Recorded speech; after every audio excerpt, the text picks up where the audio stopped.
Hello. Hello. Can you guys hear me? I can't hear you at all. But that... Oh, I can hear you, Brandon. All right. Noah. You can't hear. Oh, you are very soft, quiet, dude. What the heck? But you can't hear me. Yeah, I mean, I can barely hear you. It is like insanely like quiet. it this way. This isn't the worst setup actually going forward. If Noah's almost silent. Damn, why? Does he chirp too much in the appearances that you guys have been making so far? God, it's like we barely have anyone 30 minutes into the interview because he just won't shut up. Now? What? You're getting better.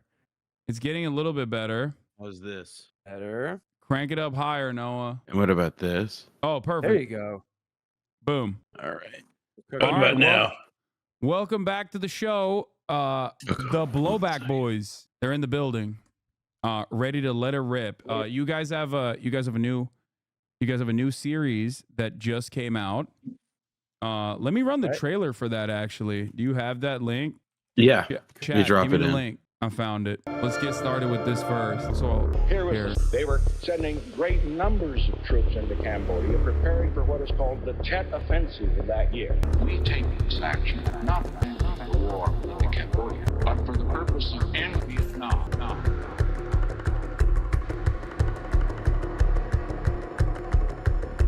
I do it again.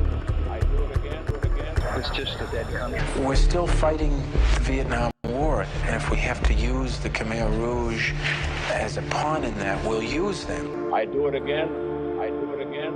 I do it again. I do it again. I do it again. I do it again. I do it again. I do it again. some of the chatters are saying you guys gave Nixon and Kissinger too much aura. Well, Brilliant, by the way. The whole aura of that video, as was our last season's trailer, is due to Ben Clarkson, who's the animator. He's a great illustrator. He has a new graphic novel out called Justice Warriors, Vote Harder. So a lot of credit due to Ben. Also, Dan Beckner, great musician, did that Doom guitar you hear in the middle with me and the track I wrote for it. So yeah, we like putting these little trailers together because we get to work with talented people like them. So credit to them. Yeah. No, it's fantastic. As always, you guys did it again. I'll admit I did text Noah the other day and I was like, when is the Gladio Turkey edition of the Blowback podcast series coming? Because I would love to help out in any way I can on that. And also I think is like it's a target rich environment, creating the terminology that we all love and use all the time, such as deep state, where it comes from. Sure. Originally. Sure. But yeah, we'll get to the Khmer Rouge, Nixon, Kissinger, and everything else. But obviously, I wanted to start the conversation, at least in the first half, by talking about what's going on in terms of American imperialism, American empire on its last stand, with our most valuable, most important ally, the only moral country in the world, the only democracy in the world with the most moral military, Israel. As we're having this conversation, Israel obviously has expanded its conflict to Lebanon beyond what it was already doing in this supposed tit-for-tat de-escalation through escalation method that they were applying, where they were responsible for 80% of the munitions being deployed in the the Lebanese Israeli border skirmishes that were taking place. They obviously did an act of terror that even the likes of Leon Panetta considered to be an act of terror. And I feel like it's like Osama bin Laden being like, that's terror, dog. You know what I mean? It's like, like you are the guy, right? Like he knows what terror is, right? If he's saying it's terror, I'm going to go along with what he's saying. Or maybe he's woke. I don't know. And anti-Semitic. Who knows? So after that and the broad positive reception from Western media and Western officials in general, Israel was like, oh, hell yeah, let's keep doing what we're doing. It doesn't seem like anyone's telling us don't do it. And now they are resorting to carpet southern Lebanon and doing the exact same, anti-propaganda that they applied. But this time they just changed what comes after the from to Hezbollah in Lebanon. I wanted to hear your guys' analysis on that as the foremost experts on American imperialism. I know you had a conversation with the Chapo boys on it as well. It's okay if you repeat some of those talking points. It's all good. But how are you guys enjoying the show with Anthony Blinken defending Israel unconditionally? You know, how could it possibly be going better? Is what I ask myself every day. No, I mean, I think that the only thing that you left out is that it now seems that the headlines in Reuters and the Associated Press are indications are that Israel is escalating its air attacks into a ground invasion. They're calling up reserve battalions. It still may not happen. It still might. It can go either way still, but it's not trending in a good direction. At least in the sense that it is just escalating. But Israel has never really successfully invaded Lebanon without getting a bloody nose. So we'll see what happens there. Yeah, 2006 was the last time, right? And that was a huge. I mean, it was humiliating. Oh, that And was you have to big imagine- bad. You have to imagine that they're as unrestrained as they appear right now. They're going to have a much harder time going up against Hezbollah than they have against and the piece of territory that they have so much control over. This would be a different story, I think. Now, whether or not they are unhinged enough at this point to consider that, I defer to you guys. Yeah, Looking I mean, at what Hasan's putting up on the screen. Oh yeah, no, I was just showcasing the words Western media use to avoid saying ground invasion, use of ground troops, ground offensive, ground maneuver. I will say I think ground offensive is pretty fine. I think that is more or less what an invasion like it's offensive. It's not mincing there. I think the FT gets a pass from me on that one, but the rest of them FT's can go done to pretty hell. good coverage on this stuff. I think from early October in general, much better than Wall Street Journal, which is in the tank and has routinely spread misinformation. As a matter of fact, misinformation that, like, if I recall correctly, the American State Department had to come out and clarify in a brief act of unity from both the U.S. State Department, the Israeli government, the Israeli intelligence services, and even Iran. If you remember when they were like, they all had to be like, yeah, we didn't know October 7 was happening. Like, everybody had to be like, yeah, Iran did not play a role in October 7 beyond like regular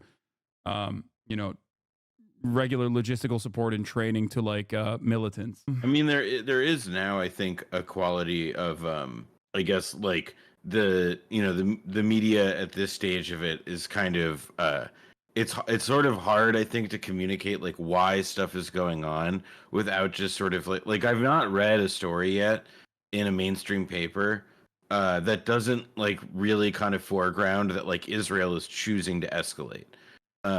Like the facts of this situation are a lot harder to propagandize around, I think, than like the post-October 7th stuff was. Like rallying around the flag in this situation is like much more tortured and much less effective when Israel's going to war with like a somewhat neutral country, a neutral country, true, I mean, but is now like, yeah, is somehow thinks it can have that front and the other one. It all doesn't really add up to me, truthfully, as a coherent set of operations. Yeah.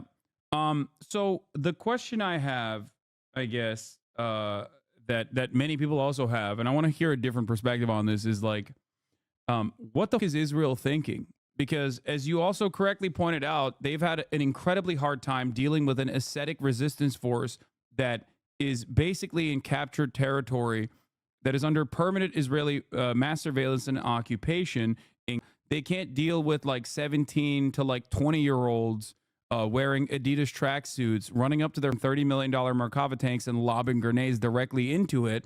How the fuck are they expected to deal with an enemy with a standing military that is combat trained, that is far better equipped, that is in an entirely sovereign state, that has geared up its defenses against this potential Israeli invasion since the last two times that they successfully were able to withstand Israeli invasion? Noah has a lot more insight into the nitty gritty. I think we talked about this on Chapo the other day a bit. Are you just saying that because I'm Jewish, right? Yeah, that's what I was insinuating. Okay, I just wanted to be Let clear. me just Just wanted to be on the get the level tropes here. out of the way. No, I mean, I follow this stuff, but we sort of had a little back and forth the other day about wondering about this very question. I mean, I was sort of pointing out for my part that I think there's an obvious uh, problem at this point with saying that Israel is doing all of this as an obedient client state of the U.S. And only that. U.S. Has a particular interest, as we're seeing from every new hapless cable or dispatch that the State Department puts out, saying we don't think it would be particularly constructive for them to go into Lebanon. I don't think that's kayfabe. I, I think the U.S. is essentially handcuffed at this moment to a rogue state that it has shrinking influence with and has had shrinking influence with over the years as a so-called client-patron dynamic. Israel is operating unlike the empire, which wants goods to flow and commodities to ultimately go back and forth all over the world, which is why the Houthis piss us off so much because they've been blocking some of that. Israel has a totally different logic, I think, at this point, which is that of a lunatic state in which, as you put it, Noah, the other day, the inmates are kind of taking over the asylum, and the colder logic of past years, which isn't to justify any of Israel's policies, it was still a relatively cold and considered logic of how to occupy and exploit and ultimately probably starve out this place, the occupied territories. You had those Shin Bet guys, the sort of old guard that would say in the documentary, like the Gatekeepers, where they talk to a bunch of Shin Bet chiefs or former Shin Bet chiefs that say, "Yeah, we're basically fascists now. That's how it is. We'll see how that works out." I think now, as Noah can obviously speak to, who's followed the kind of he's got more of these stories that are in the news day in and day out. It seems like now this is an ethno state that has fully gone out of control and really has no choice in its own logic but to escalate, but to throw the war further on, and to like other states that had a attack dog approach toward their idea of greater Germany or greater Serbia and now greater Israel. They have no choice but to expand. So that's to just outline a little bit the difference between what I can detect in Israel's calculus and the calculus of its benefactor, the United States. I don't know. What And do you think, Noah? I mean, we talked about this a yeah, couple days ago. yeah. I mean, the only other thing I would really add to that, because I think you kind of hit all the major points. The only thing I would add is that there is something in, like a lot of what Israel and the Israeli leadership is doing is because of strong political incentives that are domestic in Israel. Much in the same way that when you were like, why did the American military or the American political leadership make such a puzzling decision in Iraq or Afghanistan at these various points? It's often because they're driven by domestic political considerations. And Israel is no different. And in this case, the Netanyahu government, since October 7th, they had a steep fall in popularity, but then they've only gradually gotten more popular since. And the way in which that kind of escalation has sort of nourished them, it's kind of bailed them out of dealing with the problems that people were initially, at first, blushed on October 7th, more aware of than at any point since. Because now, what like the war with Hezbollah kind of staves off is what in a group of, so the Israeli central bank, I forget what it's called, it may just be called that. An economist there recently published a report stating that, like, look, if you sort of buy the general line that they're going to try to wind down the general level of conflict over the next year, during that time or at the end of it, Israel is going to have to engage in a program of radical austerity, or there is going to be a financial crisis. In fact, the financial crisis may be unavoidable without some sort of massive stabilization. I think that, like, truthfully, I do think that there is the political appetite in the U.S. government to help bail out Israel down the line. However, like, when we are not, like, that's a political problem that these guys don't want to get to. And it satisfies, as sort of Brendan laid out, like, what I would sort of think of are like the bigger ideological priors that they have that kind of soup them up and get them excited and sort of legitimate their unbelievably stupid and short-sighted decision to, escalate now possibly to the point of a ground invasion with Lebanon, something that, again, historically does not go well for Israel. And it's not because like, they didn't hit like, up, up, down, down, square, circle, triangle quick enough. It's like, it's not a battle. It's not a fight that favors them. Brennan, you're a little blurry. Oh, Yeah, I'm trying to come back. Here we go. There he is. Beautiful face. yeah. I think I was listening to the New York Times Daily Report from that one, like Israeli surveillance reporter, like the Israeli national security reporter, that they had on the Daily, that talked about like the increasing popularity that like the ultra nationalist far right elements within Israeli society have had over the past like 30 years. It was definitely a little bit of like, oh no, it's just like these guys are basically now running the country, and there is truth to that. The inmates are running the asylum, and I do routinely think about like the gravest threat to the Zionist operation being that all the academics and all the artists that make the EDM you've ever heard of inevitably leaving Israel because they just no longer consider Israel to be a truly secure nation. Like the veil of security was obviously damaged greatly in October 7. Israel retaliated in incredibly violent ways by conducting its affairs.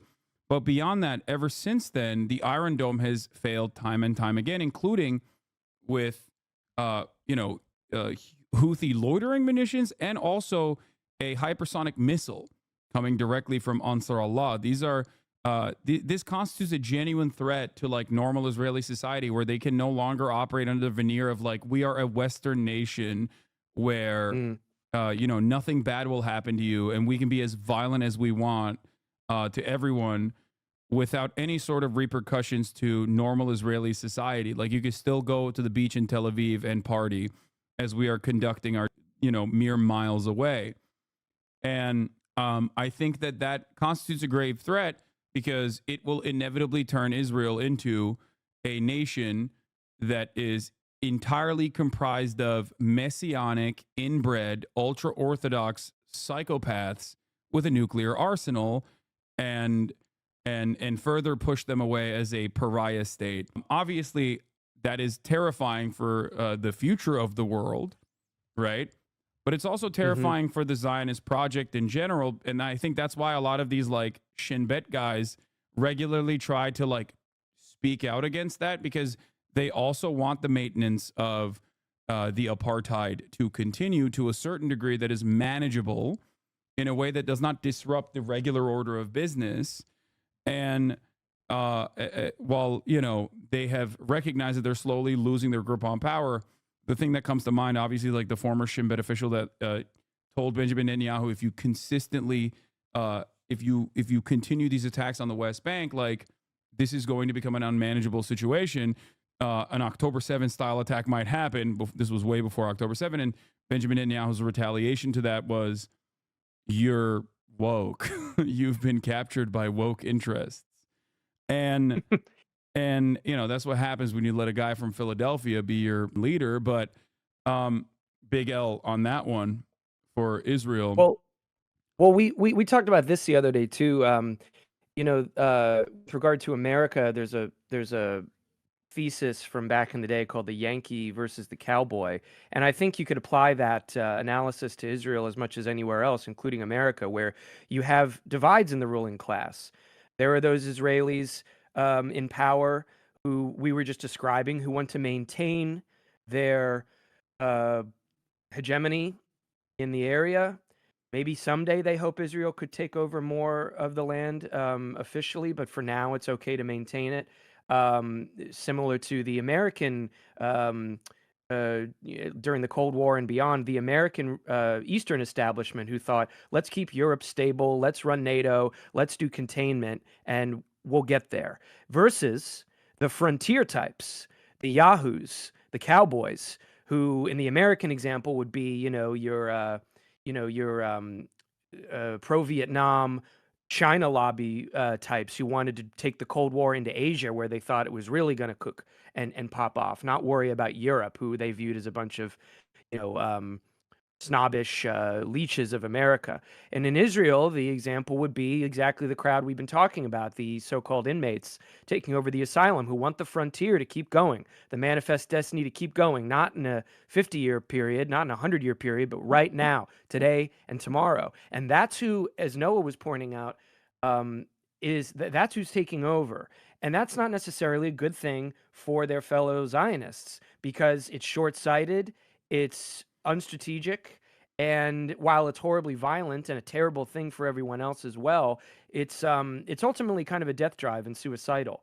So the question will be if they, exhaust themselves before they take everyone else out with them. I mean, you got to imagine, not to get too grim, but you've got to imagine the U.S., you know, at some points are saying let's say we do start to cut them off, are they going to start talking about tactical nukes or this or that, or are they crazy enough to make that threat and then actually press the button? That's gonna keep people up in the State Department in a way that is a bit of a hostage situation of its own. So I think that is the kind of dichotomy that we're seeing right now, as far as the different groups trying to direct Israel's destiny at the expense of everyone else. Yeah. Also, to further, to further prove the point that you're making, we saw this divergence within the State Department with those who want to maintain American hegemonic power status early on, with calls for restraint towards Israel because they knew what Israel was going to do, against those who were unconditional and undying Zionists themselves, who truly believe that like Israel must not be restrained and they should actually blow off a little bit of steam, or even, like you said, manifest destiny in the way that they wanted to. And that's why you saw like State Department officials resign. And that's why you are now getting reports from ProPublica about even U.S. aid and other State Department agencies creating memos all the way back, I believe, in April, and sending it to Anthony Blinken to be like, hey, Israel is actually in direct contravention with American laws, the Leahy law to be exact. No. We should be fair here. We should be really fair, because similar memos were drafted for when the State Department approved the arming of Saudi Arabia in their campaign against the Houthis. Yes. So, Hasan, Brendan, we cannot pick on the only Jewish state to get arms in contravention of war crimes statutes and laws. Yes, and because that would be wrong. I was, of course, very much in support of the Saudi kingdom continuously. I'm watching your tropes. Yeah. I'm watching your tropes. Thank you for keeping me honest. Yes, absolutely, man. It's crazy out here. Okay, I'll do one. You never know, like Jonathan Greenblatt, just like that. I'll do one back at you. It seems quite Islamophobic that you are coming after the Muslim nation of Saudi Arabia. That's where Mecca is, okay? And Medina. You understand? And Medina. Shit. Not just Mecca, but Medina as well. And you coming after the Muslim nation is quite Islamophobic. Can someone take a pot shot at Ireland or something so I can get in here and have a moment? Oh, now the potato farmer speaks up. Oh, boy. Well, there you go. The Irish phobia is alive and well, folks. It's completely permissible. You could just say that and get away with it, So, it is. But okay, all jokes aside. One thing I do want to add on the point of like the sort of like how Israel's getting more radical and like what is its interest or whatever. A lot of it is that like Israel is already like it has been on sort of like years of decline in the way that like a lot of the West has broadly. Income inequality has widened. The economic it's basically like there's like Poland is doing good, I guess, but like pretty much everyone else has been doing pretty bad. Although America's recovered. World. Yeah, right. Seriously, man. Like for next thing you know, we're going to be asking them to screw in our light bulbs. In any event, like this. So Israel is not like immune from like this secular change, like bad change in condition in the financial and economic health of the country, and it's also not really like it's quite clearly losing its edge as like an offensive military power. They can do a lot of this, they can blow up Hania, they can do the pager attack. They clearly are willing to do these things as well. But like there is like it's not just crazies pulling the trigger on those things. Says Like, that it has. I think that the crazies are gaining currency because they are being led in from the center in a sense. I mean, like, look, like the emergency powers essentially that Hitler had ready made for him when he assumed power were there because Gruning, had them, more or less had them as part of like like twilight of the Weimar government. I don't again like I don't want to be in the habit of making like 1-to-1 history of Nazi Germany, history of Israel comparisons, but like Well, that they one make it seems to hard me to not be to. I mean, as so- among many other points of comparison. yeah. Well, That's why it's well, always the funny other. when they.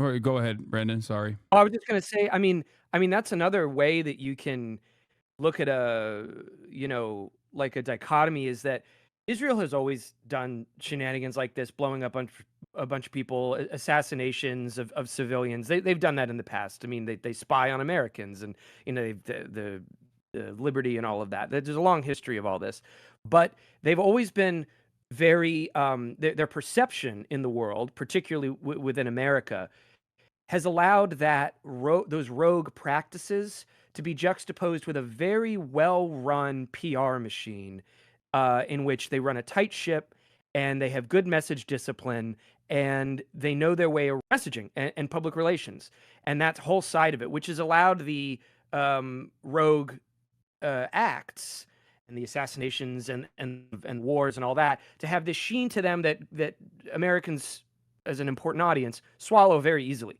But now, I don't know what Noah, Hasan, you could maybe tell me, but I don't know what's happened.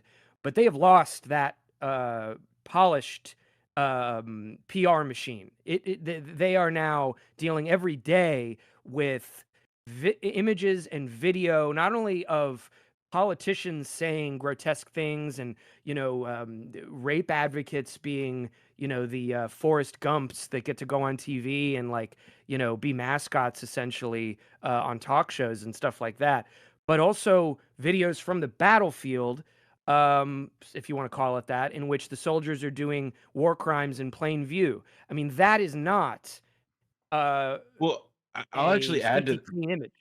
I'll add to that and then kick it to Hasan because I think there's like a question we can put to him there on that, which is that like, because I agree with Brendan, like, Abba Eban, who was sort of like the OG effective Anglo like language Israel diplomat of my parents' generation, who was very charming, had very very good for television and so on. He's like Elon Levy, pales in comparison to somebody like him and so on. That is like a thing of the past. I think now that the reason that they don't give it about that sort of like deluge of imagery and the sort of like how horrible their advocates are now, the sort of Loomer-ification of like all of like the Zionists or whatever. I think that it's because it's it follows like it fits like broad patterns of political polarization, along gender, along generational lines, especially class, etc. Like it's becoming it's mapping onto broadly speaking like the left right dichotomy. Not everything falls like not all parts of it, but it does seem to me like it conforms to that like pretty epically. That said, Hasan, like it does seem though that like there are a bunch of influencers or people like oh yeah, like that guy Ethan Klein, like he shared a screenshot of a screenshot of a screenshot of something I said, which I love when that happens.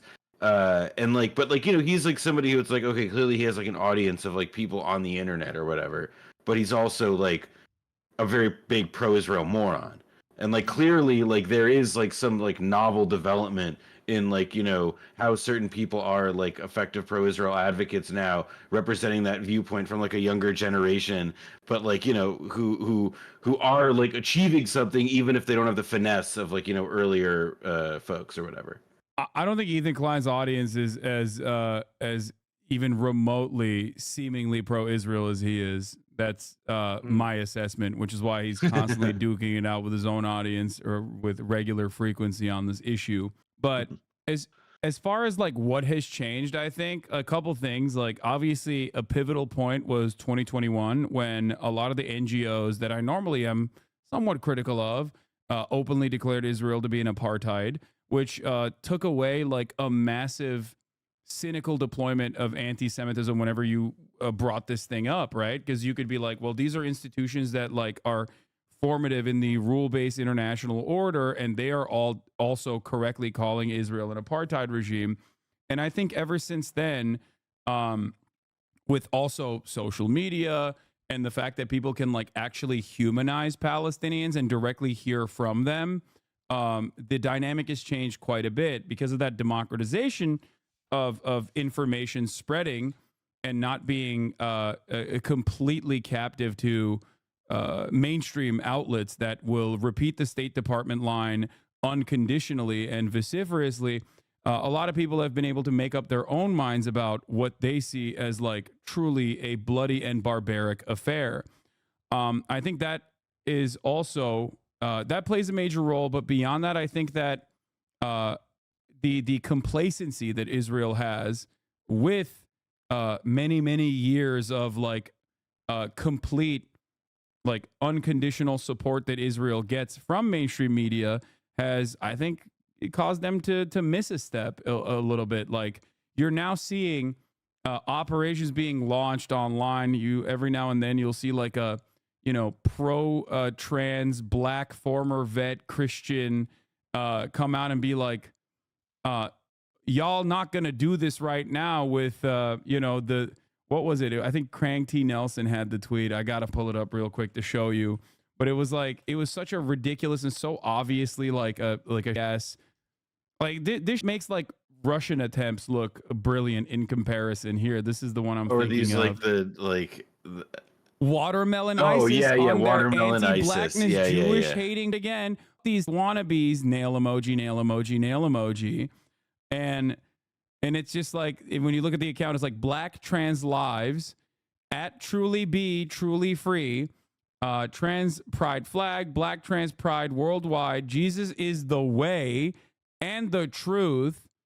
Veteran. I don't even know what the AP APR is that a nurse thing? Hold on. What does your chat say? What's APR and MSN mean? I have no idea. Veteran, to earn respect, you must learn respect. Joined May 2024. It's like come on.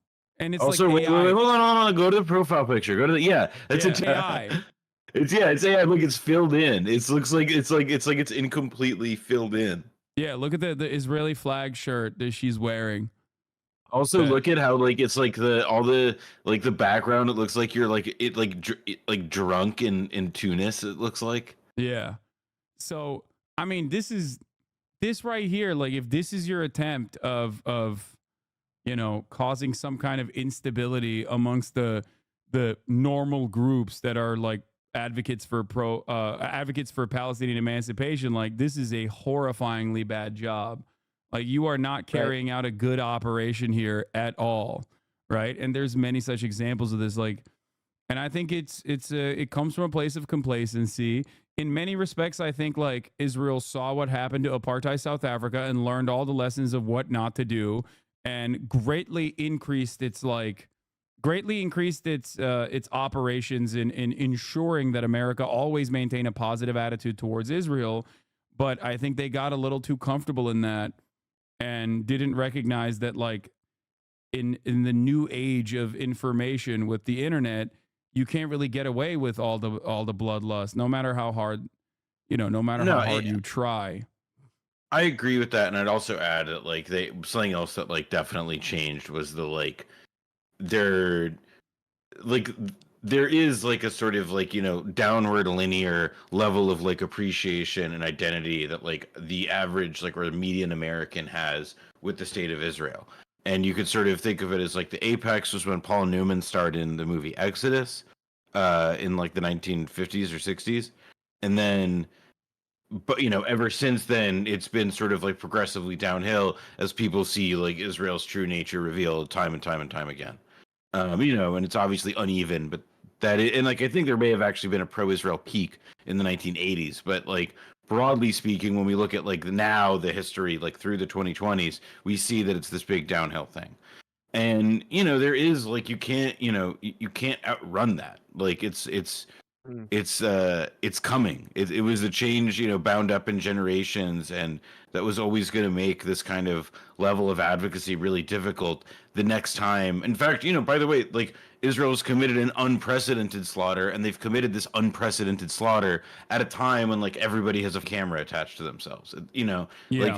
there is just like this is what it means to be pro-Israel in 2024, and there was no amount of spin or nothing that like in the discourse sub pursuant to Israeli actions that is really could be that different, because the actions are now like it's the whole thing is the whole landscape's different. It's all done changed. I'll give you a domestic example for those in the audience to understand a little bit better. I often talk about the Republican Party refusing to run a normal campaign and their complete inability to do so, right?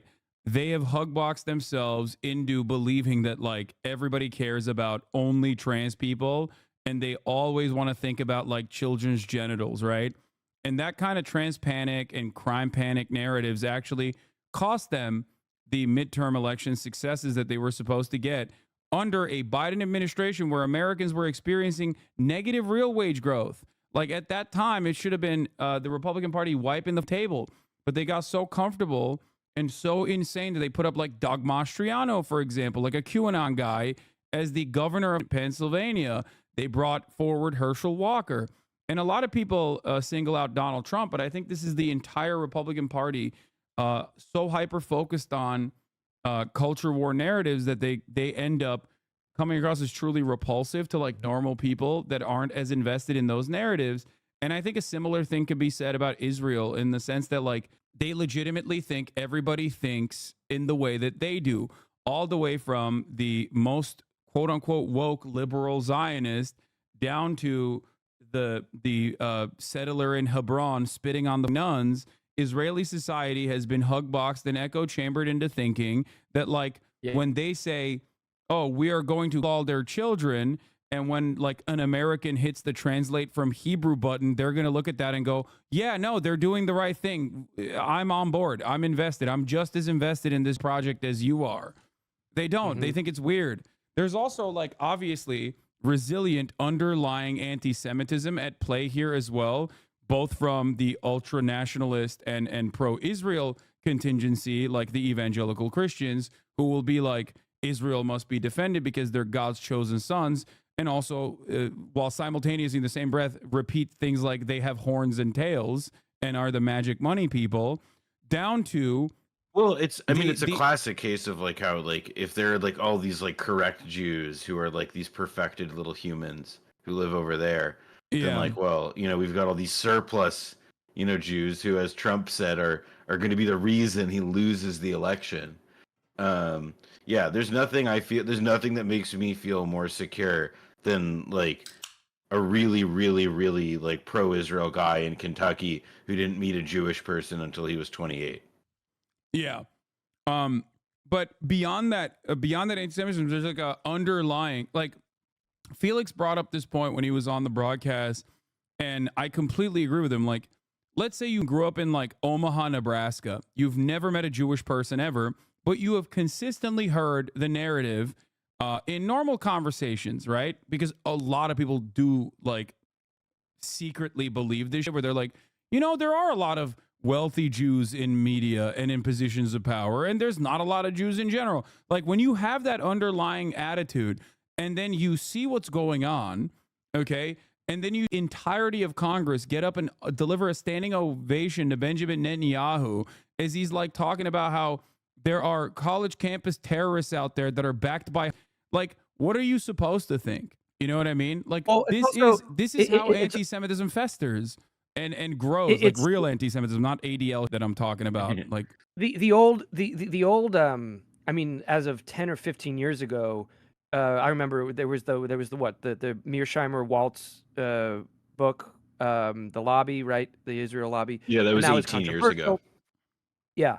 That was controversial. It was, that's what got you really in trouble, back then, was to insinuate that this was a well-organized political movement within the United States working on behalf of a country that is literally in its political committee's name.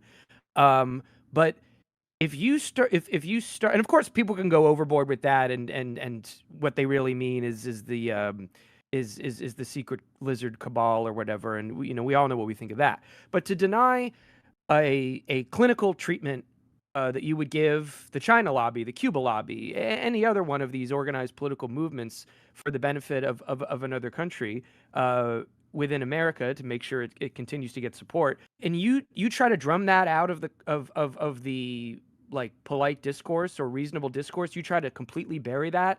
Yeah. And then Netanyahu shows up and gets nonstop applause, and Israel gets blank checks, do whatever it wants. As you said, Hasan, people are going to actually resort to actual anti-Semitic theories and the galaxy of websites that are dealing in crackpot nonsense instead of looking at perhaps unpleasant but nasty realities in the American-Israeli relationship that are worth discussing and that can be looked at and written about and debated. And I remember it was just like you could get in real trouble back then if you even talked about AIPAC as a factor at all. I was young, but you could see it. And Omar got yelled at by the Democratic Party as well as like the entire media apparatus for saying it's all about the Benjamins, baby. And they were like, what do you mean, Benjamin? It's a Jewish name or whatever they were saying at the time. Or they're saying, oh, you mean money Jews are puppeteering the American government? It's like, no, she's talking about AIPAC. Like, it's very obvious she's talking about lobbying. Okay. Which gives the money not because it has any effect, but because they just love politicians. Yeah. Yeah. It's just so stupid to like not realize that one, marrying Israel's actions to Judaism as a defensive posture is unironically going to cause people to look at that and go, well, I have no critical thinking, but these guys are saying they're doing it for Judaism. And those who are defending the guys that are saying they're doing it for Judaism are also saying you're anti-Semitic. So I guess this is something that Jews want universally. And that's why, like, you brought up the Trump anti-Semitism conference earlier. I thought it was very instructive on both what the media chose to cover from that conference and what they chose to omit. Donald Trump very clearly in that conference said, I gave you Golan Heights. You didn't even ask for it, and I gave it to you because you gave me money. And he named Sheldon and Miriam Adelson in that conference. And then he also spoke about this idea that, like, again, this false notion that like all Jews as a monolithic force only care about Israel, because he kept repeating that. He was like, I gave you all the shit you want. What more do you want from me? What the f aren't you voting for me? What's wrong with you? That was the main through line there. And if you are on a Monday defending the notion that all Jews care about Israel, you're not going to be able to cover that with the adequate tools necessary to be like, no, that's anti-Semitic.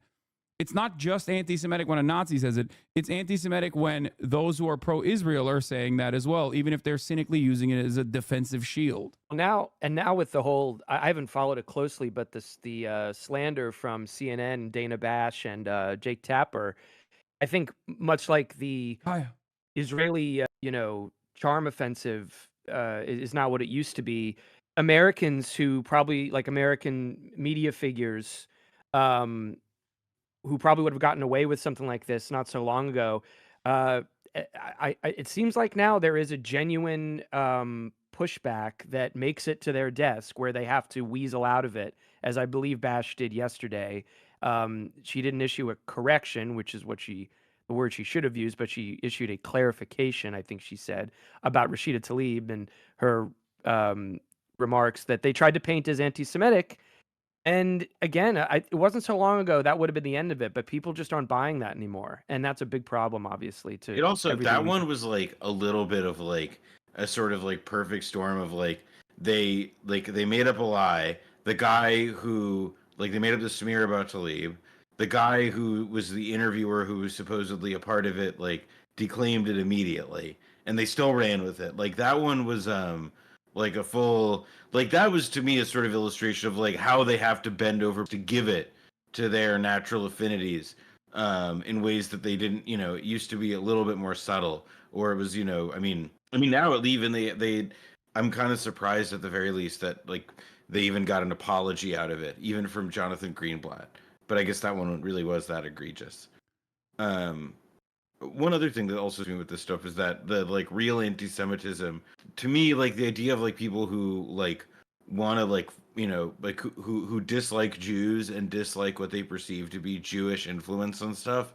Like I do, it does sort of me that there is like a now like the JD Vance stuff has also felt like a certain degree like, oh, like, well, those people now do have like a home as part of like the latent Republican Party.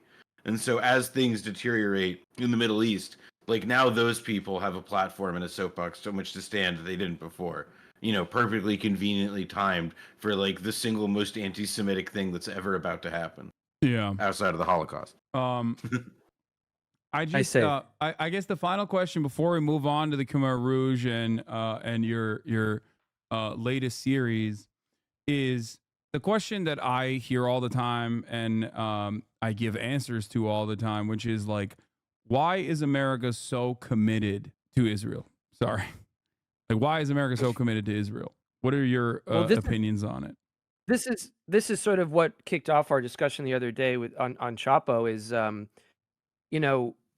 you probably discussed this on your show many times. I mean, you have a period of history where America really wasn't did not have this special relationship at all. I don't know if you would disagree, Noah, but we really cemented with Kissinger and Nixon, funnily enough, our most anti-Semitic president on record, at least. He's like Israel's basically fate kind of hangs in the balance in the Yom Kippur, and it really rides on whether or not America's going to rearm Israel. And Kissinger says, "Do it," and they do it, and and forever after, we were bound together. It was a Cold War. It was like many, if not all, factors of American foreign policy at that moment. It was a Cold maneuver, given that the Arab states were all predisposed to either live with or be friendly with the Soviet bloc. But at any rate, in 2024, my little case that I laid out with Chapo guys was that the relationship is disintegrating. Whether it'll completely fall apart, I don't know. It's of course hard to imagine that given what we've all people of our age have grown up with. But it is disintegrating for reasons we've discussed on here today. However, America's power is waning. CENTCOM is in the Middle East. It's an incredibly important part of the big chain of military bases and the apparatus that more than economics or political power at this point is what keeps our machine humming as an empire. And we have to ironically get more and more humiliated by this ally in order to tell ourselves that it's good that we even still have an ally there in the first place, because everywhere else you look, it's slipping away. And China's doing a lot more by way of business and persuasion and outwheeling and dealing the capitalist point men in the world. So I think that the reason at this current moment why we're still so attached at the hip is actually one of desperation and ultimate confusion and incoherence, given that it's a moment of deterioration between what used to be America's lock on the Middle East and what is coming next, which is a question mark for us. I agree with Brendan a lot on that. That like it is, sort of the incoherence, unpredictable. Like this is not a moment in which like an existing order is reasserting itself with might and vigor and revealing to us, like the ley lines of the global power sphere or whatever. It's far from that. In fact, like we're seeing things kind of, as to use Brendan's word, things fall apart. And it's not that there is like in this bipolar world like somebody else trying to immediately fill the void. It's that things are resisting being a part of like this neat sphere of influence that we've carved out for ourselves. and it's not like which is not to say that like Gaza is aflame because they're part of the like JD Pon Chinese anti-US order or something like that, but that like all of this are these are different symptoms in their own way of like the same kind of, again, like decline, rot, the ability to unproductively manage these really core relationships that underpin the American power system around the world. Yeah, it's no defense of Israel. Sorry, it's no defense of American statecraft or America in general to say that I don't think they share the goals that Israel that Israel has in Gaza.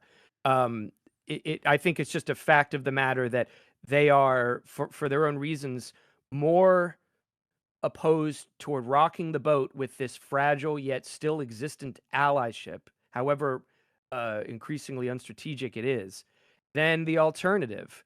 And that they would probably prefer this shit over because there's an election in a month and a half, but that Yeah. it's not something they're willing to risk in the long term because, as I said earlier, things are cracking up and they need to take their friends, however duplicitous, take their friends where they can find them for now. Yeah, I think they can also trust Israel, I guess, given, I mean, in spite of all of the like counter espionage that Israel's committed against America, or even like the USS Liberty incident, like you mentioned, they still have this attitude where they feel like they can trust Israel more than they can with even like Saudi Arabia, which at times will go against America's interest with OPEC plus. They Sure. can. Israel seemingly, from their calculation, I talked about this earlier today, is like more stable as a reliable ally than even a country like Egypt, which is a client state, but a client state that still has an active, majority, almost entirely Muslim population that can sometimes overthrow their puppet leadership, the American puppet leadership. And that's like a risk that they're not willing to take, in the same way that they can have a guy who may or may not have been, I mean, definitely was Mossad, but may or may not have also been a CIA asset at a certain point, be the prime minister. Like there's a level of assurance that you have with Israel at the end of the day being a willing party to American hegemonic power in the region. Because at the end of the day, what are they going to do? Are they going to go get weapons from China and Russia? Like, would that be able to carry them across any finish line? Of course not. No, we brought that up the other day too, and Felix pointed out Russia can't even take Kyiv. It's not going to be able to fill the role of America. But I do think that 50 years from now, things could look very different in Israel. You could imagine a scenario where they go full pariah and take what they can get from everybody rather than just have this uniquely profitable relationship with America, depending on the breaks. But for now, I think everyone, however suspicious they are of each other, however resentful they are of each other, they still want to preserve an antiquated, ultimately cold alliance that has, fallen out of kind of historical meaning at this point in time. Yeah, especially when considering like the complicated relationship that Israel has with Russia in general as well. I mean, there are a ton of Russian nationals that are now Israeli, some of which aren't even Jewish, but they're just Israeli. And that is the reason why, the pro-Israel, pro-Russia contingency is not exclusive to the MAGA Republicans that got duped by like a Telegram. Well, and also to your point about like Israel and Russia's relationship. Israel has a relationship with Ukraine as well, and there's lots of Ukrainian nationals in Israel, including, rumor has it, members of Zelensky's family. Like, I think that the idea is that Israel, in the same way that like Istanbul is considered sort of neutral ground for the wealthy and the bourgeois of both sides of like the Saudi-Iran like divide for the 2010s. It's the one place in the region where you can catch a flight to like pretty much any city. I think that you could make the mic's coming in a bit hot. I think I'm sorry, I forgot what the point of comparison was. You were talking about Istanbul, and you activated my fight or flight, by bringing up Turkey. By bringing up Turkey Turkish President Erdogan, I don't approach Hamas as an organization. Turkish President Erdogan also gave a UN speech where he compared Benjamin Netanyahu to Adolf and demanded that the Western powers take action as they did during World War II yesterday. Oh My woke king Recep Tayyip Erdogan, Mr. NATO. I mean, he plays the watermelon seller plays every side of it. Yeah, He's playing play both sides and you come out on top. Yeah, he's I mean, he has a lot of internal pressure, but this is what happens when you have allegiances with majority Muslim nations. That is like a perfect demonstration, right? You have a lot of internal pressure from your constituents that are like looking at the situation and going, what the are you saying? I covered this extensively in the beginning. Early October, Recep Tayyip Erdogan was somewhat pro-Israel. As a matter of fact, a lot of the ultra-nationalist, anti-Erdogan constituencies in Turkey were also pro-Israel because of their overwhelming hatred for the Syrian refugees that now live in Israel, the ultra-nationalists, I mean. But they changed their strategic attitude. strategic alliance with the Israelis, even though you hate their guts, is like a Middle Eastern pastime. Yeah, exactly. And you know, we train in Turkey Israeli fighter pilots, so that has never changed. So, and also, the Turkish government is obviously in allegiance with Azerbaijan, which got most of their weapons from Israel when they were conducting their ethnic displacement campaign in Karabakh. And beyond that, obviously, Israeli energy flows from Azerbaijan through Turkish pipelines directly into Israel, which comprises, I think, like 40% of their entire energy grid. Israel licenses weapons and works with everybody from Vietnam to China, two countries that also have a rivalry, by the way. Yeah. I think that one of the things that like globalization and really like we're talking about this sort of like historical period beginning in like 1980 or so.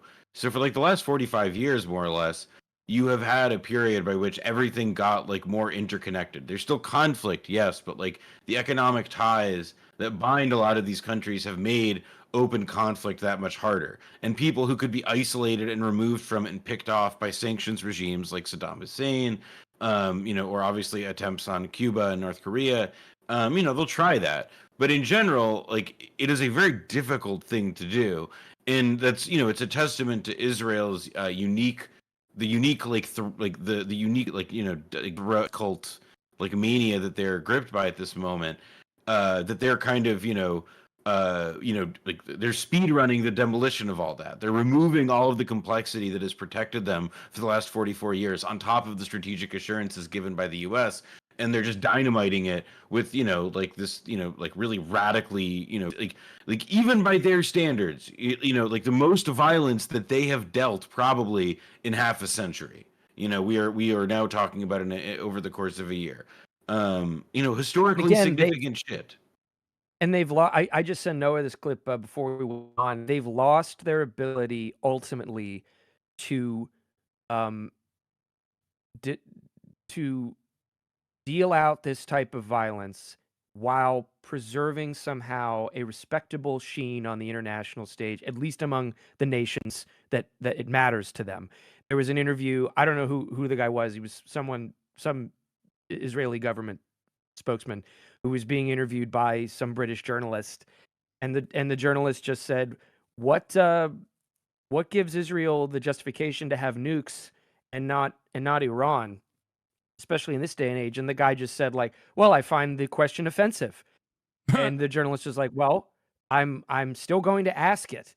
And the guy was clearly just terrified and confused as to how the interview had been allowed to proceed to this moment. And he said, "Well, I mean, and he said, we have the right to nukes. We already survived, a Holocaust." And the British journalist just said, "So you're saying that the reason you deserve nukes is because the Holocaust happened?" And he says, "This interview's over." And he got up to walk out. And it's just, you could at one point probably have expected that to work. And now, I'm not saying the media doesn't run interference, different sections, depending on, what country, what media organization. There's a lot of interference still being run for Israel, but not as much. And it makes a big difference.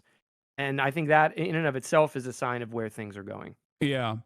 I mean, they can't maintain this posture as though they are a moral nation and a democracy when, like, even the international organs of justice are all screaming, like, yes, these are feckless institutions, but they play a very important role in maintaining American soft power around the globe. Your calls to action against Russia ring hollow if you are packaging that immediately in the same time frame as, like, your unconditional defense and loyalty to Israel. It just doesn't work. And if your soft power doesn't work, and this is another point I brought up yesterday, your hard power capabilities diminish, because all of a sudden now, if you don't have soft power, your 800 military bases around the world in 80 nations is now a military occupation. It's no longer a military partnership agreement. It all of a sudden can very quickly turn into a military occupation in 800 military bases around the world. You cannot defend that with a militant posture. And the more people feel like there is another counterbalance out there, another superpower out there that they can lean on, like China, the more they will take action against American dominance of this sort. And I think that there are plenty who see this in the State Department, and that is probably the reason why, not because they give a shit about Palestinians. Like the guy who quit the State Department early on was the one who was in charge of, like, signing off on weapons transfers. Like, that person has been directly responsible for the destruction of so many Muslim children. Okay. Yeah. I don't think he gives I don't think it's like his appetite for dead Iraqi children and dead Muslim children, dead Arab children was seethed enough that he was like, okay, enough is enough. We got to stop. I think it was more so in the interest of self-preservation that he was openly declaring America's suicide pact with Israel to be problematic. Not unlike why in the Vietnam War you had people who supported it for a while, who thought it was strategic for a while, but in the mostly Eastern establishment, pro-NATO, pro-Europe type crowd, you had a flight from the support of that, because they eventually just thought it's not worth it. And we're now suffering in the places that matter because of it. And that's, again, back to the Yankee cowboy dichotomy, is the management of the status quo is ultimately to them, and this guy that resigned as weapons czar or whatever he was, the status management of a good status quo was more important to him than frontierism with all these risks of chaos. And it's not humanitarian in its nature, but it is a sign that the most extreme elements that still have America's ear and clearly, have measures of influence might be up against something going forward, maybe. All right. Well, at this point, I don't want to take up too much of your time, but I would like to show you guys some real history from Simple History. Life under the most evil communist regime, Khmer Rouge. Now, I haven't watched this. This is going to be my first interaction with this material, and I'm going to let it run for a little bit, especially the intro, without pausing, because I have to pee. So you won't be able to pause it, but as soon as I come back, we'll be able to discuss our thoughts on this, especially because I feel like this will be a good rudder to steer this conversation to the Blowback podcast and its latest series. All right, let's start. Life under the Khmer Rouge, Pol Pot, famine, and S-21. 1975 to 1979. When the Vietnamese army captured Phnom Penh, the capital of Cambodia, from the Khmer Rouge in 1979, they found the city in a terrible state. And among the horrors they came across was a former high school that had been turned into a prison and was known as Security Prison 21, or just S-21. The dark buildings were enclosed in electrified barbed wire, and iron bars covered all the windows. The prisoners included academics, doctors, monks, students, and their teachers, as well as factory workers and engineers. All were accused of being enemies of the regime and tortured and forced to name their friends and family members as co-conspirators. Whole families were often brought in together to be and executed. Paranoia meant that the regime began to turn on itself, and the cells were soon filled with party activists and their families, and even high-ranking politicians. No, it's, at least 18,145 people had been imprisoned there, and all but a handful had been executed. S21 was only one of more than 150 torture and execution centers established by the Khmer Rouge. Today, it stands as a memorial to the lives lost and to the brutality that they inflicted upon the people of Cambodia. I don't know, man. I'm not The Khmer Rouge was the name given to the members of the Communist Party of Cambodia. Okay, it seems like you guys had a lot of thoughts on the animation style. Well, and now I'm looking at the food and the wine. They have champagne apparently too. I hate to say it because Ben has done great work for us, Ben Clarkson, but I think we may have a candidate for next season's trailer, whoever made this.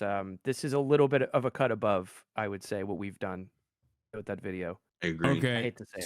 So you're saying so far so good. No notes. Yeah. Okay. Well, look, I mean, it's not saying we were kind of talking over it, but it doesn't seem to be saying anything radically inaccurate. Yeah, it as Brendan pointed out, in fact, uses like a storytelling element that like we do, which is like, you know, describing the scene, like the moment when like Vietnamese soldiers came into like the torture center of the Khmer Rouge, a place called S21 or Tuol Sleng, in the capital city of Phnom Penh in Cambodia, after the Vietnamese kicked out the Khmer Rouge. And you know, it's true. You know, everything that they show in this video is all there. It just looks a little, you know, Is this what YouTube history is, or history YouTube? Like, is this what we're up against, Hasan? Is this like our competitor? I don't know. I've actually never even encountered this channel. I don't think. It's just I kind of looked at it and I was like, what's a good like short and sweet video that we can use as like? I mean, I'm impressed. I am it's like I said, the facts aren't bad. A lot of people in the chat are saying yes, unironically yes, sadly yes. That this is what YouTube history is like, because like sometimes you know, I'll look for archival clips. YouTube, you'd be surprised how much you can find, you know, of debates or, you know, Nixon or Kissinger tapes, and it's just easy to get from there. But I'll have to scroll by a lot of stuff, and you know, it's the thumbnail of like of a white guy being like this, like looking shocked, and then he's got like a, you know, like a pastel background, and it says like, you know, worst war of all time ? And it doesn't. Me off. I was about to say, if anyone knows the Rob Wiseman tweet, Uber driver suck me off. It kind of just has a very jarring thumbnailification of like quite heavy events. But I guess you could say the same thing about some episodes of our show. So I should probably just, you know, be humble. Well, that's why we were saying that we should have this guy start doing our animation from now on. In terms of like the content, I was peeing, so I didn't hear it, but did they mention American support for Khmer Rouge early on? Oh, not yet. We're at the beginning of the story.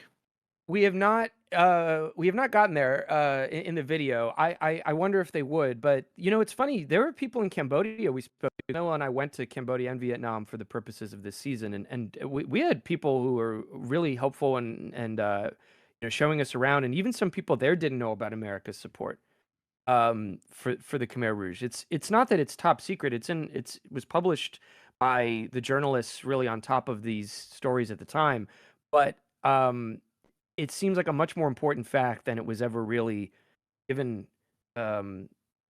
credit for. And that's part of the reason we were attracted to this season, was to not only cover the American of Cambodia and Nixon and Kissinger and the story that is somewhat familiar to people, certainly the Vietnam War is, but to stay after the Vietnam War is over and then see where things went from there. Not only the rise of the Khmer Rouge, but then their weaponization by the United States against our old enemy Vietnam.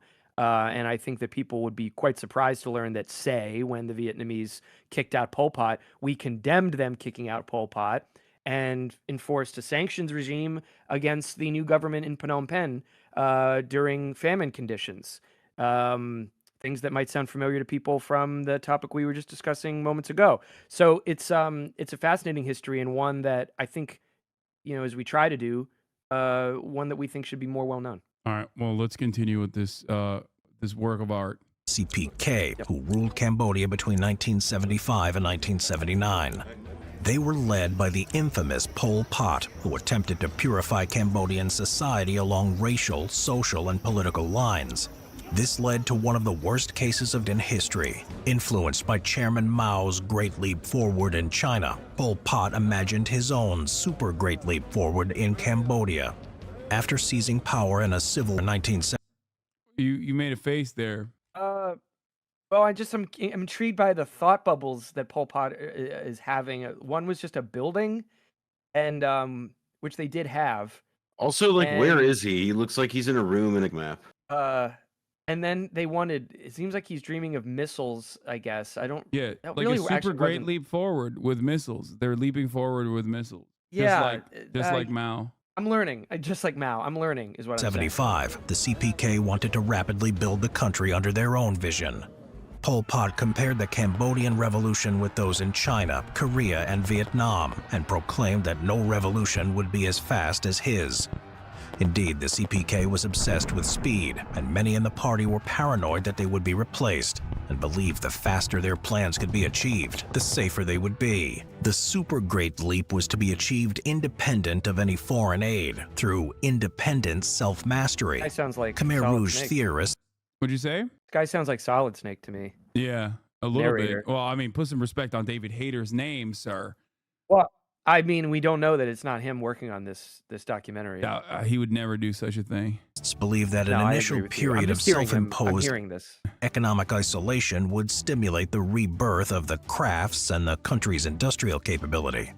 In order to follow this policy of extreme self-reliance, the CPK announced a 4-year plan to triple the country's rice production.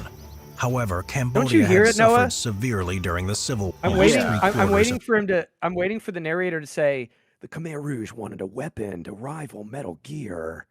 Or Yeah, something no, like it's That was it's that. pretty really good. like quite intense. It's you. like yeah, like I don't know, like brother number snake or something. Otacon. revolution. Yeah, revolutionary consciousness. Pol Pot lined up everyone with glasses and them. Otacon, you have glasses. of the draft animals needed to plow the fields had been, and by 1975, rice production had dropped by 84%. Such a rapid increase in production was impossible, but Pol Pot believed this was merely a matter of revolutionary willpower and I mean, one thing I instituted would his say is that policy like of it is worth pointing out, like Pol Pot was the head of this government, but like it was like a clique. Like it was kind of famously like there was a gang that was at the top of the Khmer Rouge during this period. Again, Pol Pot was the guy in charge, but most famously there was a foreign minister Yang Sari, defense minister Son Sen, head of state like the president, a guy named Q Sampan, and like they kind of collectively, and this is also by I mean like in Nazi Germany, like Hitler was the concentrated power of authority, but like he also had like a gang at the top that made it possible for like the Nazi, that were like essentially the executive function in that regime. And I think it's, like here it was, again, like much poorer, much different place than 1930s Germany. But like what you do see is like this group that's like very paranoid, very secretive, that are carrying out this crazy radical, like, silly radical like agricultural revolution. They're doing it, in this, crazy like this psychotically backbiting, incompetent way. And so that's like the only thing that I feel like is missing in describing this is that like as one person we interviewed, the journalist Elizabeth Becker, who reported from Cambodia in these years, she said, not during the Khmer Rouge, but before and after, she said that like you have to remember that everything the Khmer Rouge did, just like imagine it's being done, but it's being done like really incompetently by like the most incompetent people in ways that you could not overrate or overstate. Also, she was there during the Khmer Rouge years. She interviewed Pol Pot. That's true. She did visit. I just don't want to give the impression that she was like watching all this stuff happening and taking notes. But yes, she had a pretty famous and ill-omened visit. Maybe Okay, Elizabeth is in this video. What if the towards Khmer Rouge early on was not about disrupting their Vietnamese neighbors' operations, but instead because Nixon was a secret Maoist? This Have is you guys, what have many. you guys talked about that? This is what many of his right-wing critics thought. I mean, Nixon. It's interesting because Nixon came up as a part of the China lobby, kind of political club, which were the fanatics about getting rid of the Chinese revolution. But in partnering with Kissinger and making peace with communist China, as we discussed around the same time that we were actually signing on with Israel as a special relationship, Nixon was betraying, in a large sense, the Cold Warriors that he had come up with, and a lot of people thought he was, a communist somehow. So it has been floated, like John Birch Society types thought that. Just saying, maybe that's something to investigate a little bit further. You know, he is responsible for giving up the true China, which is Taiwan. Yeah, which is Taiwan. So, just saying. Of agricultural offenses, including a nationwide system of forced labor. He believed that achieving his economic goals would be as simple as winning the Civil War. The army and the CPK's agricultural warfare were the people, and manual labor was the key to victory. The purpose of every Cambodian was to work and advance the revolution. Villages were reorganized into cooperatives, and thousands of city dwellers were forced out of their homes to work on the farms. As a result of this policy, workers of all ages were forced to do 10 to 14 hours of hard labor per day in unsustainable conditions. Often, survivors reported working late into the night, particularly during harvest time, surrounded by encouraging slogans urging them to pledge to sacrifice your life to accomplish Angar's work, or to stay on the work site until death. A lot of food was needed to feed all these productive farmers. However, rice was also needed for Pol Pot's economic goals, so large amounts of rice were extracted from the population for party use and export. The CPK provided nothing in return. Fareth, one survivor of the period, recalled that she was assigned to a children's work unit when she was 11 years old. Fareth was ordered to carry soil, dig trenches, and help build a local dam. She and her unit lived at the work site. I'm getting the sense this video, like, there was just an interview there with a cartoon person. Like, that must be an interview based on reality, I assume, but they're not like sourcing anything. So I'm just worried this channel may not have the right approach towards sourcing, and it would undermine its academic viability. Well, if you've already paid a guy on Fiverr, you might as well use him throughout the entire thing. It's an aesthetic choice that they're making, it seems. It's true. But, one that is probably beneficial for their profit structure as well. I didn't know David Hayter was on Fiverr, but they spent the money well. So, let me ask you this question. I guess it's like a broader snapshot of this video that we're watching. Do you feel like covering this perspective exclusively on how this was communism and it was bad communism, evil, scary, gives full attention to actually the rise and fall of the Khmer Rouge? I think that like one of the things that sort of it really just depends on how much weight somebody tries to put on the communist dimension of this. Like, is this a really communist or Marxist vision? One source that we cite in the show actually talks about plans for agricultural reform that had been drawn up for Thailand, the country next door, that were not all that dissimilar. There were real problems that Cambodia faced with a lot of people living in the city, living in Phnom Penh in particular.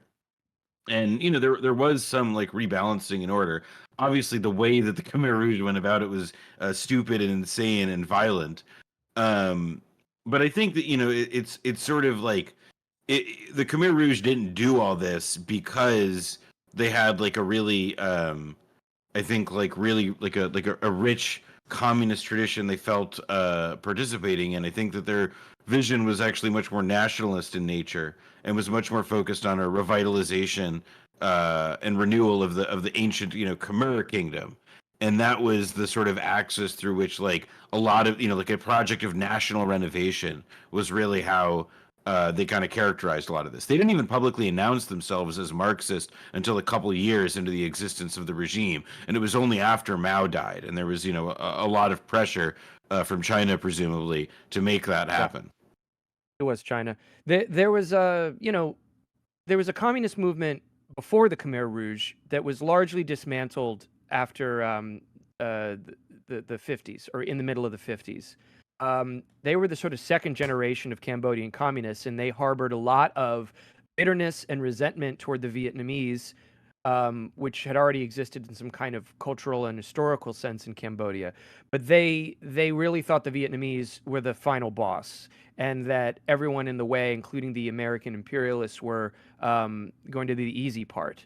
And the fact that they did survive the Cambodian Civil War and the American bombing, in which the Viet Cong did the vast majority of the fighting, by the way, for them, only strengthened that idea. By the time they take power, they've been in a socialist movement, but it's been one informed by a kind of small, inward-looking movement that had much more to say about Cambodian nationalism, or believed far more deeply in Cambodian nationalism, and therefore the xenophobia they had built up, than they did on any kind of doctrine or socialist project. And they were criticized pretty ruthlessly by their Vietnamese and Chinese friends. Eventually, the Vietnamese weren't their friends, and even when the Chinese were their patron, the Chinese stopped trying to argue with them about the extremism of their program, because they were useful enough to them. The Khmer Rouge were useful enough to Beijing as a geopolitical ally, but they really didn't think much of the Khmer Rouge program. So the communist world and the Soviet Union, the Eastern Bloc, had nothing to do with the Khmer Rouge, and in fact tried to unseat them while the U.S. was making common cause with them. So as a communist movement, it was really quite a black sheep in the 20th century.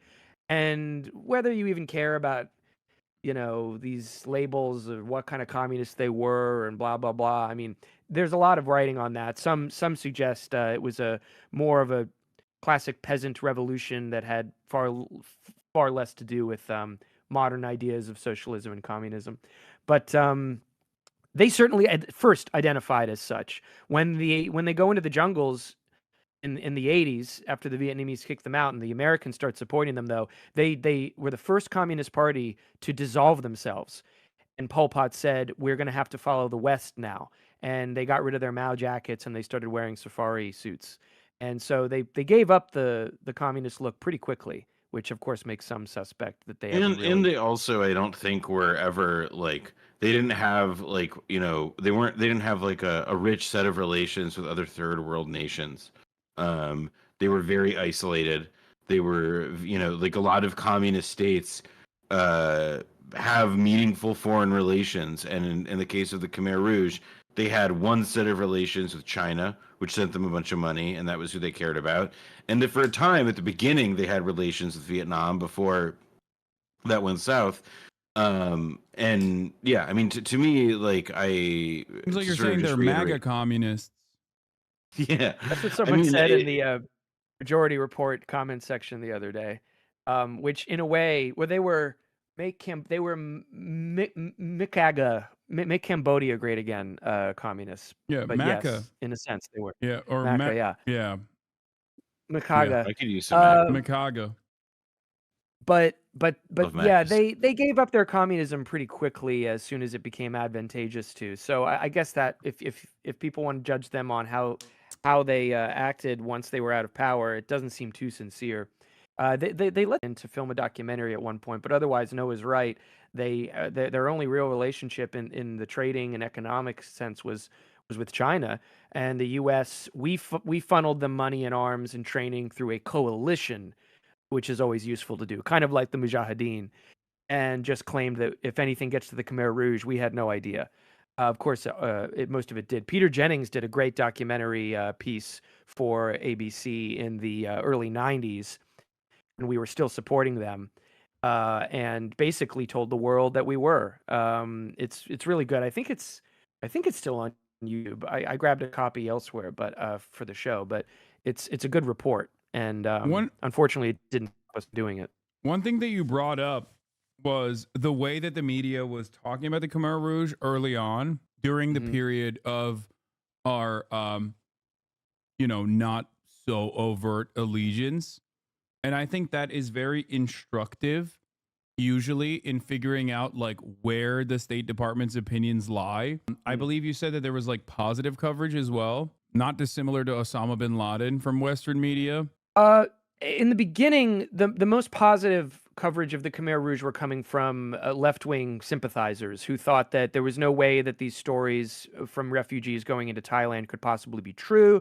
There was a history, a very The real Noam history. They were Chomsky, pointing. the Noam Chomsky paradigm as well. Isn't that like something that He got in trouble for saying that we have to be suspect about the stories. I think it's been a little exaggerated to the degree that it's not as though he said they're all lies, but he was operating off of the, again, very real history that we also cover in the show of pure invention of communist atrocity when it came to Vietnam. So I think there were a lot of left wingers who were like, I'm not going to get fooled again, and in so And like, I doing mean, did not see it.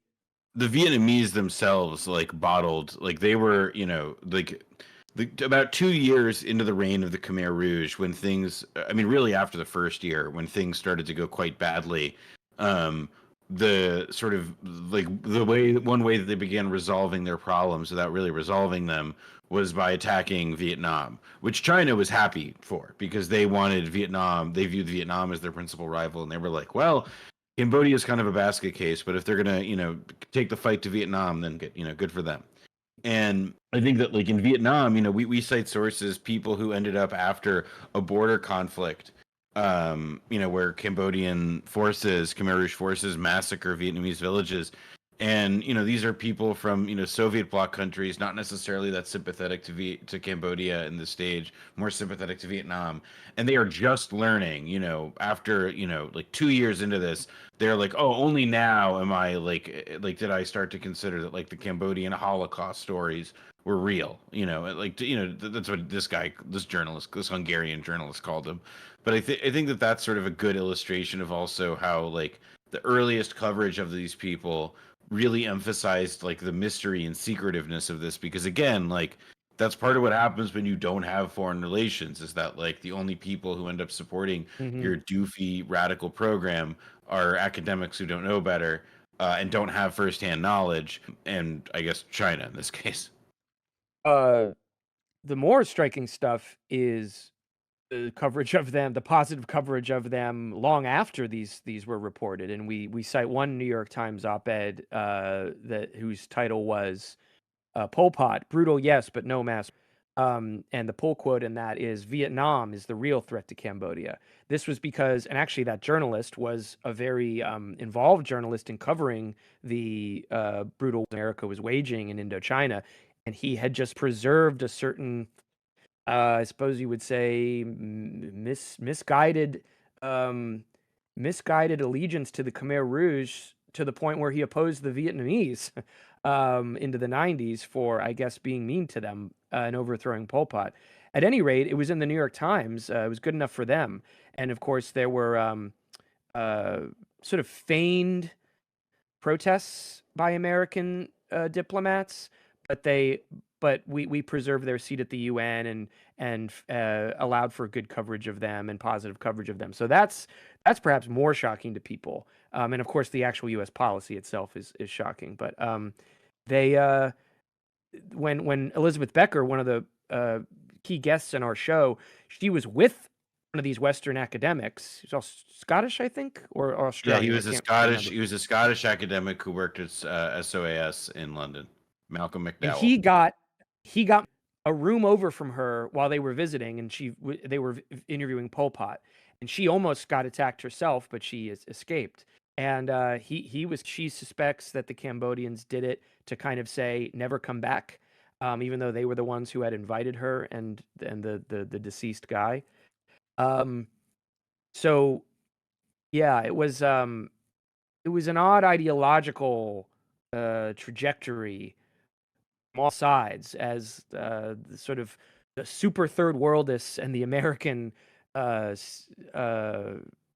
architects of foreign policy came together in saying these guys aren't so bad because the Vietnamese are the real imperialists at this point. And Very, that very was bizarre. like the like narrative of like Vietnam as like committing like wanton massacres. I mean, there were the issues over like boat people, Chinese ethnic minorities in Vietnam and their treatment. Like Vietnam was catching a lot of black eyes in the sort of global PR of the time. But like, you know, they were absorbing all that while they were like, and they were, people were criticizing them for being the, you know, military power and control of Cambodia throughout the 1980s. But they always, you know, sort of leave out that like, well, the reason Vietnam was still there was because the Khmer Rouge were running that insurgency.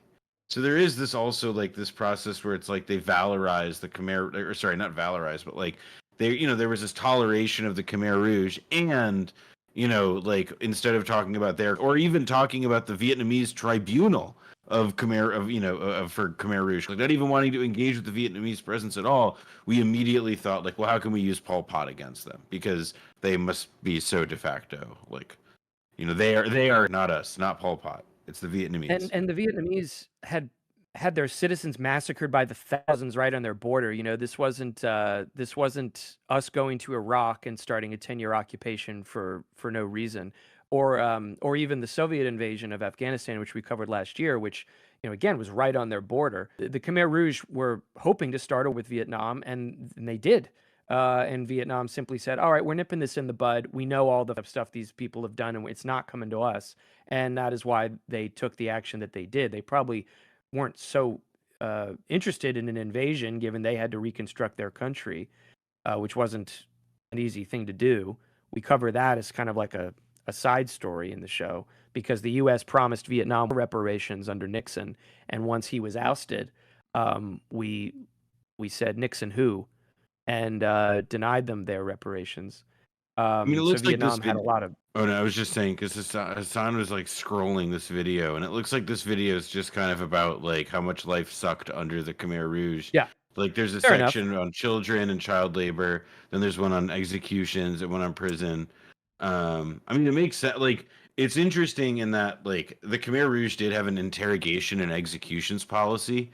Like I don't know to what extent this video gets super deep into that, but like all of their torture centers, like it was, the whole program was called S21, and the idea about it, oh yeah, this is like the expression. And by the way, this guy Richard Dudman, he was a reporter at the St. Louis Dispatch for many years in the 20th century. He was an American reporter who had witnessed firsthand. He had been one of the very few reporters who, in the early 1970s, was in Cambodia and was with Vietnamese troops, Viet Cong soldiers, as they hid from Americans being dropped on Cambodia. So, like, to give you a sense of how powerful the anti-Vietnam dogma was, a guy who saw the Americans in Cambodia firsthand and whose life was in danger because of it is the guy who wrote this Pol Pot article, because that's how strong, that's how much we can make them into bad guys. You know, this is another thread of this season is the Sino-Soviet split, which is really representative of the greater split among, you know, the left all across the world, including the most annoying contingent of the left, the Western left. And the Western left had a bunch of crack ups about, you know, like, are you a Maoist? Are you a third worldist? Are you supporting Pol Pot and the Maoist movements, the real movements? Or are you a revisionist social fascist who supports the USSR? And, you know, the USSR wrote off a lot of the Chinese allies and the Chinese themselves as it's a very interesting conflict. But yeah, Dudman, I don't know if he was like ideologically on that level, but sort of as a reporter, yeah, he, as I said earlier, he was one of these guys who allowed his sympathy in the 60s for the Khmer Rouge fighters to turn him against the other fighters against the Vietnamese. And so it was like this strange, like, sort of siphoning off of support until people would arrive at only the Khmer Rouge, people of a certain opinion, which is a strange place to end up. But you can kind of see how it happens. I don't know. Strange times. Damn. So would you say that this period of American foreign policy is like uniquely, or Like, is it the madman Actually, in a theory, lot or of is it? ways, it makes a lot of sense. Like that's part of what's so jarring and horrible about it is that um, like essentially part of what the Cambodia. There's a book that we cite a lot in our show for this season called Sideshow, by the journalist William Shawcross. And although he later on like moved Who to the also right, had an ideological journey. yeah, he's you can look him up. He's a British journalist. He's right wing now. And but this original book, Sideshow, like it was called Sideshow because the idea was that the Cambodia was a sideshow to the Vietnam. But I think what our season has sort of recovered is not so much that like yes, the Vietnam conflict, yes, we Cambodia, and that was because we tried to widen the Vietnam in an effort to end it. We were like, all right, well, Nixon said, I'd rather not just withdraw from Vietnam. I'd like to withdraw from Vietnam, but I want to increase the pressure, and I want where I think the Vietnamese are in Cambodia. And eventually, that's like that was pushing the sets of dominoes that lead to the rise of the Khmer Rouge, sparking the civil war in that country and all that. But the other thing that Cambodia is not just the sideshow to the Vietnam, but it was this part of this larger drama by which the U.S. was like rearranging what its Cold strategy was for what became the final phase of the Cold War against the Soviet Union. The Khmer Rouge and the support for the Khmer Rouge was an early joint venture with China. You could look at it that way. Yep. You could see the sort of the cynicism in our policy as having actually like a really kind of dramatic coherence to it. I think what is just how what feels like it's immoral is that there was no reason that Henry Kissinger had to Cambodia and also make detente with the Soviet Union. Why couldn't we just have detente? What was the purpose of setting this country on fire, ultimately to arrive at the same thing in 1975 that would have happened anyway years earlier with the end of Saigon? The fall of Saigon. To ventriloquize the Kissinger-Nixon logic a little bit, I think they viewed the world in the grand chessboard, spheres of influence, 19th century Bismarckian way. And that's certainly how Kissinger wrote and thought. And that's how Nixon, maybe not at the beginning of his career, but by the time he was the president, that's how he thought. He was considered himself a foreign policy president and one in the mold of creating a stable world order in which America is first among equals. When you take that view, prestige matters a lot.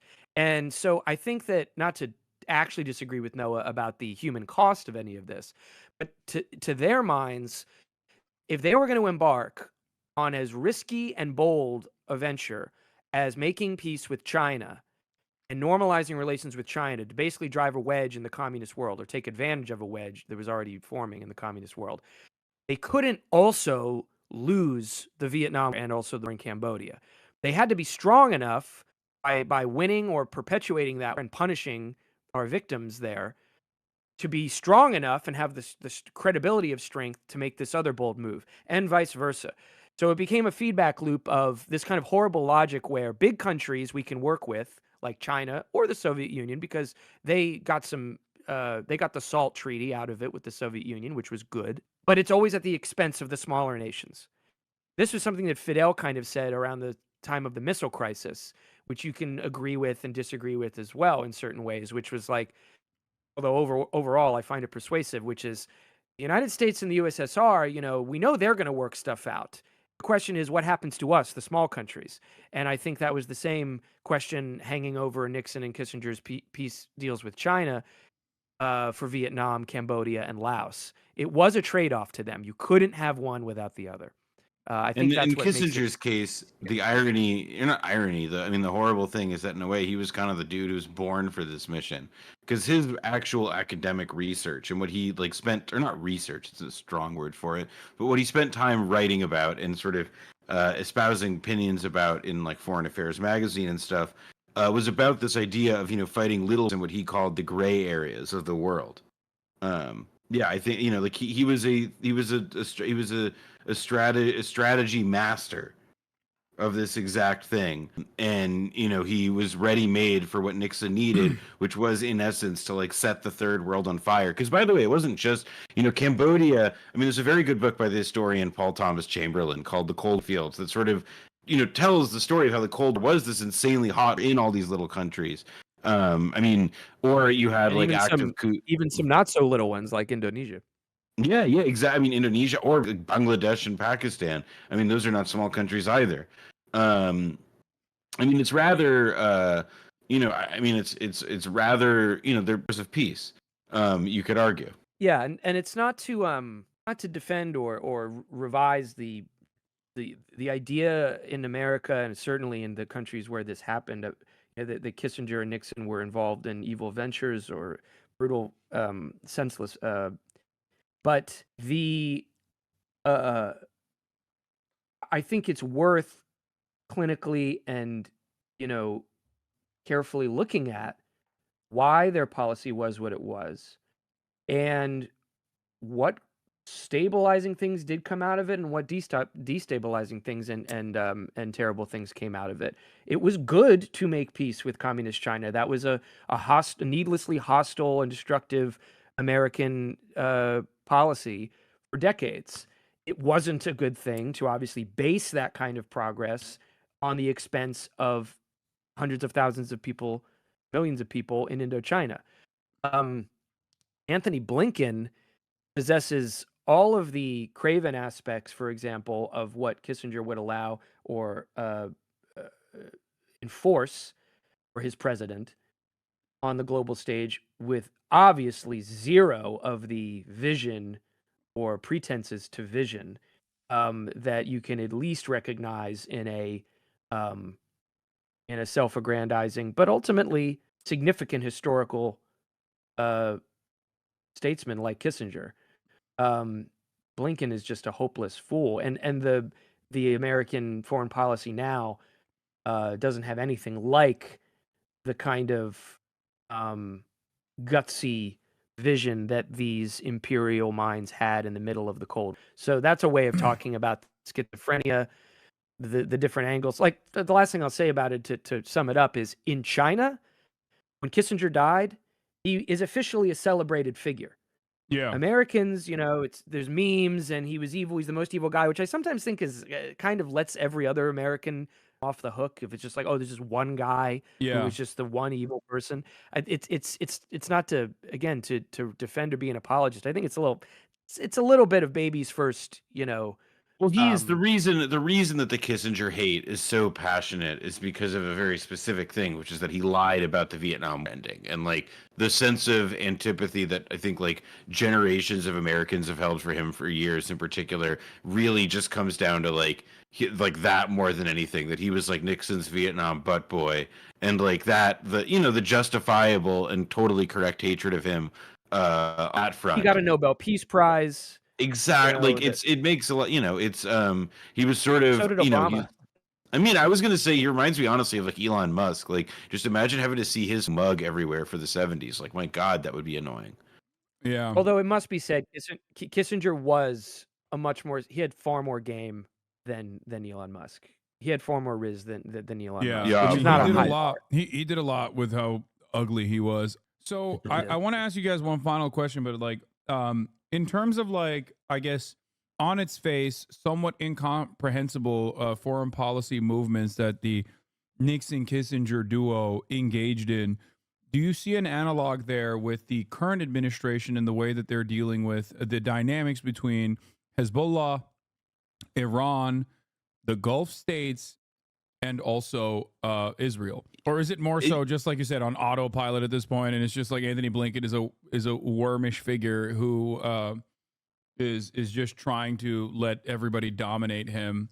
He's just sitting in the cuck seat along for the journey. I agree with that. The one thing I would add is say that like, maybe the way to look at it is not like, oh, is this situation like that one or something, but it's like, what are the dynamics that were present in that situation and that may be present in this one and vice versa? Like in this case, like in Lebanon and Cambodia are not like an exact parallel. They're not like, and you can't force them. But there is a truth to the fact that like Cambodia and Lebanon were both sort of drawn into this, they're sort of in a conflict with Israel that is connected to a conflict that is connected to this other frontier of the conflict. And now Israel as the making party in the way that the US was now has to like spread the around because it cannot resolve the domestic political issues that would come with actually just ending the, which in Nixon's case was the paranoia about not losing the, really, you know, his obsession with that, in addition to the anti-communist fervor or whatever. And in the case of Israel, it's about like, you know, I mean, it's all of the things that we talked about earlier, the ideology, the sense, the actual stakes of survival or financial crisis and so on. But to me, that's sort of the point of comparison, is about like the degree to which, like, you know, can spread and suck other things in for no good intelligible reason at all other than to satisfy, you know, the political prerogatives of the making party. Yeah, we've talked about how there was a vision on behalf that the Nixon and Kissinger were pursuing, China, détente with the USSR, that was far more, you know, honestly, compared to the policy that came before, far more coherent and possibly constructive. Even that was taken in tandem with incredibly senseless that they viewed as bargaining chips, the countries involved as bargaining chips. I think what you have is no vision in the American side nowadays that could compare to their idea of a new world order that they were building. Israel's an alliance with Israel being one part of that, and it's Israel who is taking just the senseless half of the Nixon-Kissinger strategy, which, as Noah just said, you compare Nixon's remark when he announced the invasion of Cambodia.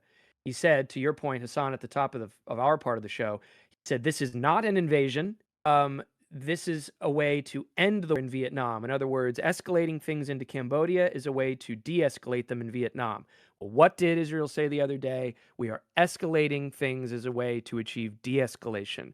It's hard not to see an echo of what we discussed this season and the kind of ripple effects that can have on a formerly nearby but neutral third country. And it remains to be seen. I hate when people say this, but we have to see, you know, how Hezbollah, which has been attacked and has the right to self-defense, how conservative they are, and how much of a balancing act they are willing to put up. Because Cambodia put up a balancing act for many years to spare itself, and eventually it failed.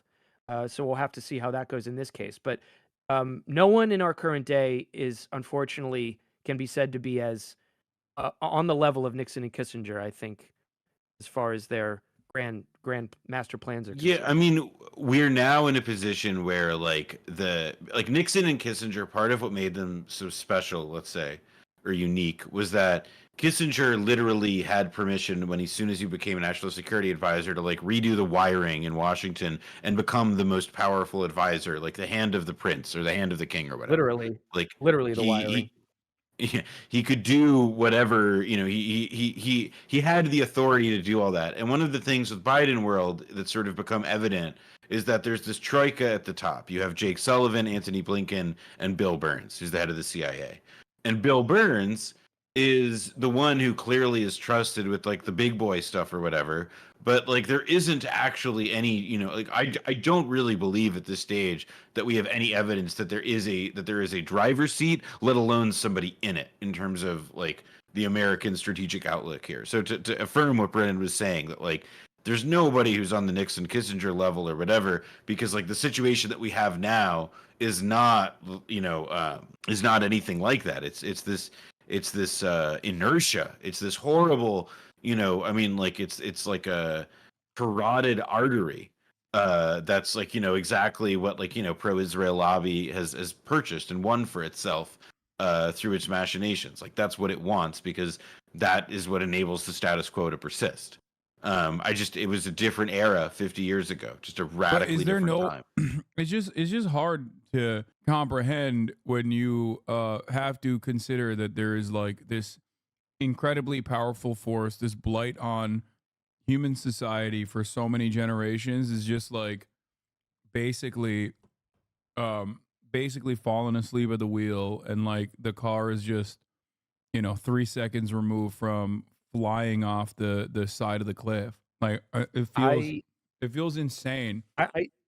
I think autopilot is the right word. I mean, it's not to say like America doesn't know what it's doing or no one's at the wheel, but I think autopilot in terms of the you know, strategic you know, again, not to overuse the word, but the strategy, the strategic vision, the idea of how America's power is going to sustain itself over the next 100 years. Nixon and Kissinger, they thought they had a plan for that, and it wasn't quite 100 years, but they did set down a lot of things in stone that stuck. By now, I think their China policy has been reversed. Obviously, we're in a Cold War with China in many ways. The Israel alliance is still there. I mean, they A lot of left the room for that too. It's not like, I mean, strategic ambiguity is obviously like still leaving a lot of the room Soviet to- Union fell, Oh. So in a sense, maybe the China factor was not as important to them. Although in Nixon's waning years, he did say that NATO needs to back off because what would come after the Soviet Union, should we continue to creep up to them, would be an even, and as he considered it, an even more dangerous form of Russian nationalism. And he said NATO needs to chill out, as did a lot of other Cold. Kissinger, in his final years, was talking about how America should do business with Belt and Road, not attack it. So very different form of statecraft than, it's not to endorse it, but it has very key differences from the sort of, again, lazy and incoherent liberal aggression that you find under, or I should say aggression that you find under a liberal government like Biden with the so-called, liberal brain trust like Sullivan and Mr. Bluesman, what's his name? Anthony Blinken. Oh, Anthony Blinken. Like that's No, I mean that does make sense though with what you said about Nixon and what you said about Kissinger tracks with like their realpolitik attitude in terms of like understanding the changes that are happening broadly around the globe and like responding to them in a very cold and calculated manner that is beneficial for America. Whereas nowadays I feel like in the post 9/11 universe, we have a significantly more like liberal savior attitude. Like we have seemingly deluded ourselves into thinking that like, no, we are the world police and that is a good thing. And it's not necessarily something that you just tell the American population so that you can justify whatever imperialist endeavor you engage in. Well, and just one last thing on that. It's like